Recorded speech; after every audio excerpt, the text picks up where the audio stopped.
Article 400.7 and 400.8 of the 1999 National Electrical Code, or NEC, require that low-voltage cables not be run through walls, ceilings, or floors unless they are specifically listed for such use, or unless they are protected by a raceway or conduit. The 9373.12 cable from Siegel Lighting is rated for use in low-voltage lighting systems. However, the information provided does not specify whether it is Underwriters Laboratories or all listed for installation within walls or ceilings. The electrical inspector's concerns are valid based on the literal interpretation of Article 400.7 and 400.8. If the Siegel lighting cable is not UL listed for concealed installation, then it is a violation of the NEC. While it is true that low-voltage cables generally do not pose the same hazards as line-voltage cables, the intent of Article 400.7 and 400.8 is to ensure the safety of electrical installations. Running low-voltage cables through concealed spaces creates the potential for damage to the cables and potential fire hazards. To resolve this situation, consider the following options. Firstly, obtain UL listing information from Siegel Lighting. Contact Siegel Lighting and request documentation proving that the 9373.12 cable is UL listed for concealed installation. Secondly, use raceways or conduit. Install the low-voltage cables within raceways or conduits as required by the NEC. Thirdly, appeal the inspector's decision.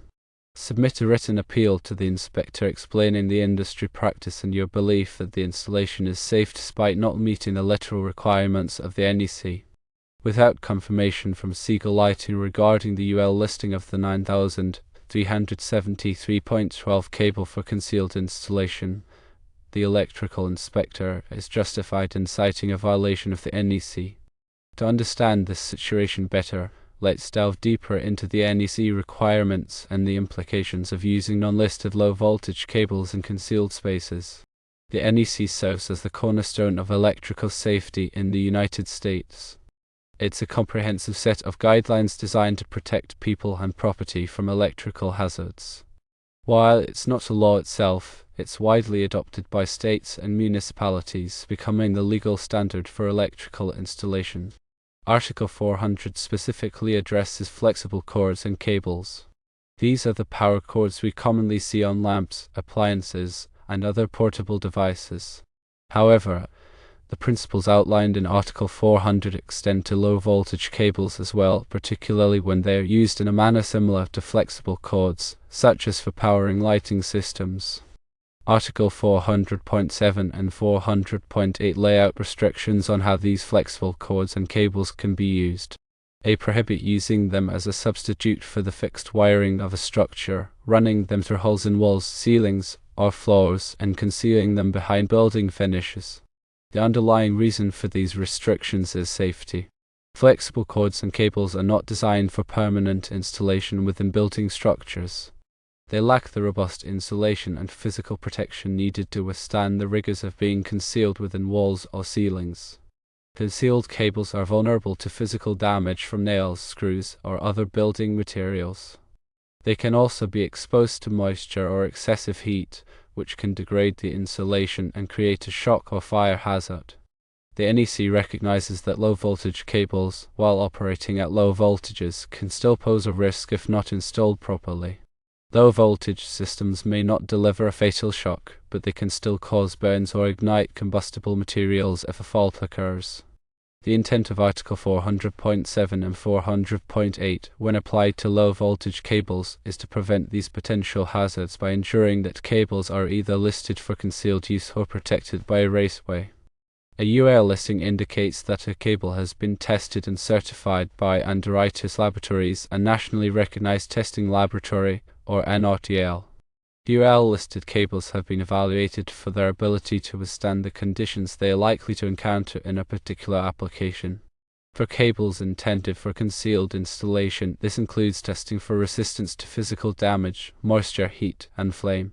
If a low-voltage cable is UL-listed for concealed installation, it means it has met the safety standards for that application and can be installed without a raceway.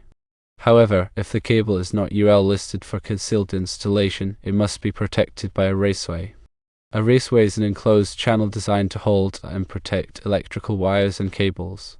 Common types of raceways include conduit, electrical metallic tubing, or IMT, and cable trays. Raceways provide physical protection for cables, preventing them from being damaged by nails, screws, or other objects. They also protect cables from moisture and heat. The choice of raceway depends on the specific application and the requirements of the NEC. For example, in some cases, flexible metal conduit, or FMC, may be permitted, while in others, rigid metal conduit, or RMC, may be required. If the Siegel Lighting 9373.12 cable is not UL listed for concealed installation, it must be installed in a raceway to comply with the NEC. This will ensure that the cable is protected from physical damage and other hazards. The inspector's concerns are valid because they are based on the literal requirements of the NEC. As an electrical professional, it's important to respect the inspector's authority and to work collaboratively to find a solution that meets both the letter and the spirit of the code. While you may believe that the installation is safe despite not meeting the literal requirements of the NEC, it's the inspector's job to enforce the code as it is written. However, there are options for resolving this situation.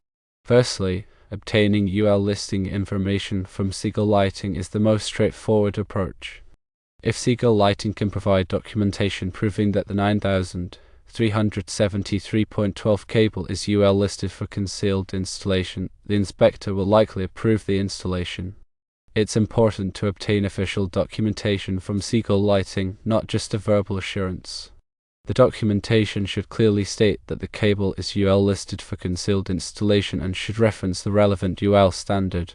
Secondly, installing the low voltage cables within raceways or conduits is another option. This will ensure that the cables are protected and meet the requirements of the NEC. The choice of raceway will depend on the specific application and the requirements of the NEC. Consult with the inspector to determine the appropriate type of raceway to use. Thirdly, appealing the inspector's decision is an option if you believe that the installation is safe despite not meeting the literal requirements of the NEC. However, it's important to understand that the burden of proof is on you to demonstrate that the installation is safe. Your appeal should be in writing and should clearly explain why you believe the installation is safe. You should also provide any supporting documentation, such as engineering calculations or test reports. The inspector may be willing to consider your appeal if you can demonstrate that the installation meets the intent of the NEC and provides an equivalent level of safety. However, the inspector is not obligated to approve your appeal and their decision is final. In conclusion, without confirmation from Siegel Lighting regarding the UL listing of the 9373.12 cable for concealed installation, the electrical inspector is justified in citing a violation of the NEC.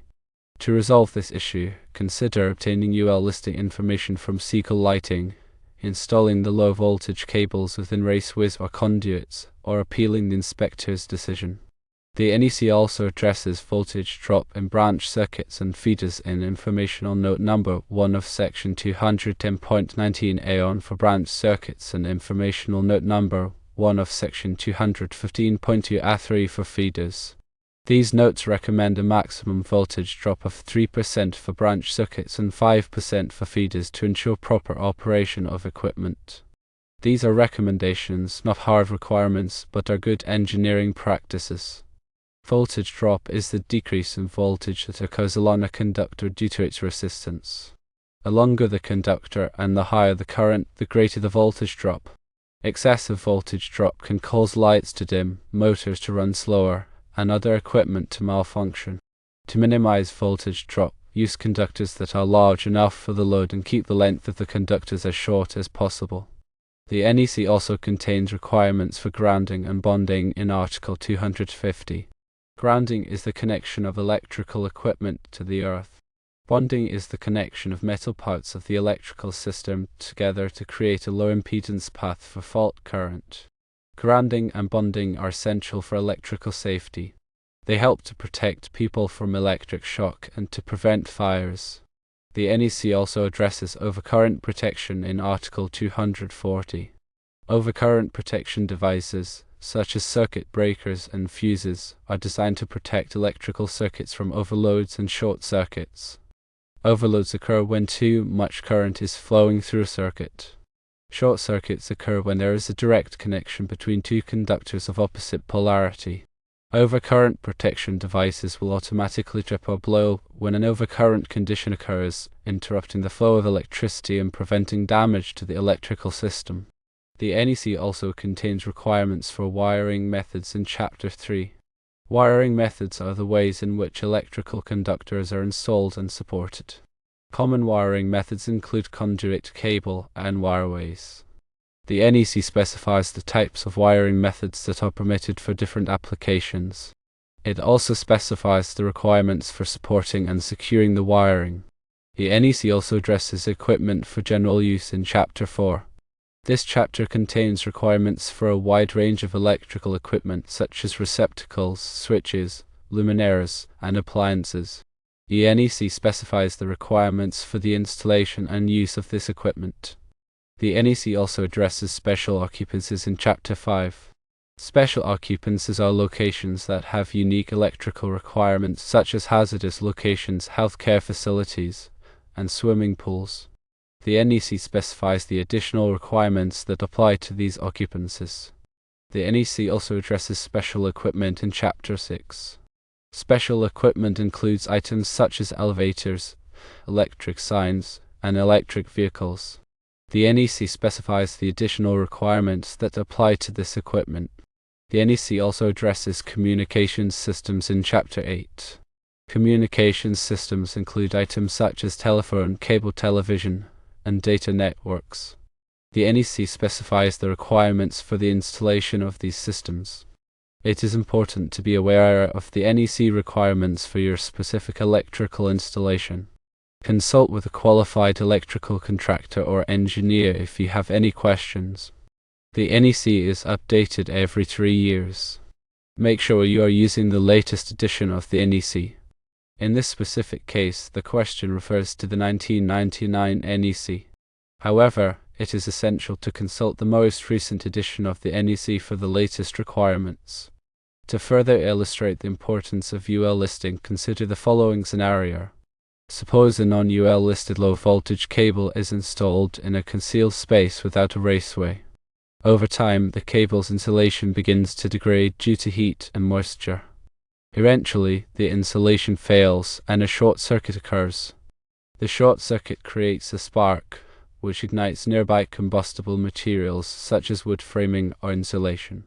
The fire spreads rapidly, causing significant damage to the building and potentially endangering the occupants. If the cable had been UL listed for concealed installation, it would have been designed to withstand the conditions in the concealed space and would have been less likely to fail. Alternatively, if the cable had been installed in a raceway, the raceway would have provided physical protection and would have prevented the short circuit from igniting a fire. This scenario highlights the importance of following the NEC requirements and using listed products.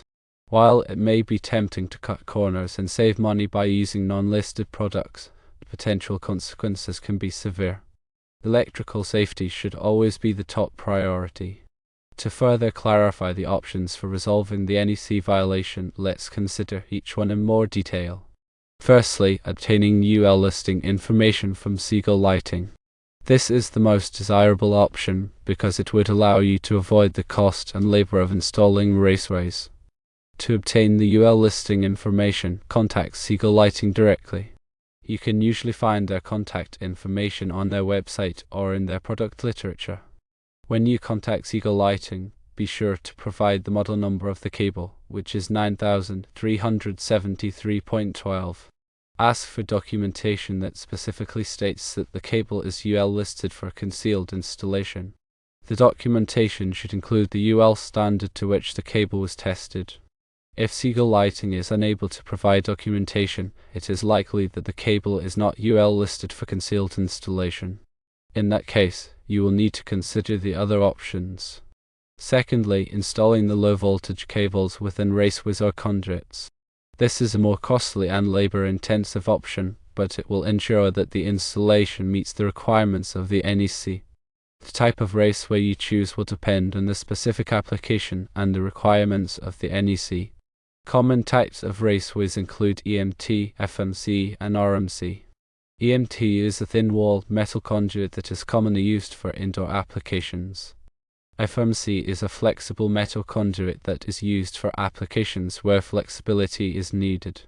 RMC is a thick-walled metal conduit that is used for applications where physical protection is needed. The NEC specifies the requirements for the installation of raceways.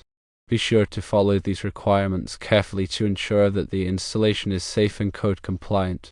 Thirdly, appealing the inspector's decision. This is the least desirable option because it is unlikely to be successful. Inspectors are generally reluctant to approve installations that do not meet the literal requirements of the NEC. However, if you believe that the installation is safe and that the inspector is being unreasonable, you may want to consider appealing their decision. To appeal the inspector's decision, you will need to submit a written appeal to the appropriate authority. The appeal should clearly explain why you believe the installation is safe and why the inspector's decision is incorrect. You should also provide any supporting documentation, such as engineering calculations or test reports. The authority will review your appeal and make a decision. The authority's decision is final. In conclusion, the best way to resolve the NEC violation is to obtain UL listing information from Sequel Lighting. If that is not possible, you will need to install the low-voltage cables within raceways or conduits. Appealing the inspector's decision is unlikely to be successful. When working with electrical systems, it is always important to prioritize safety. Follow the NEC requirements carefully and use listed products. If you have any questions, consult with a qualified electrical contractor or engineer.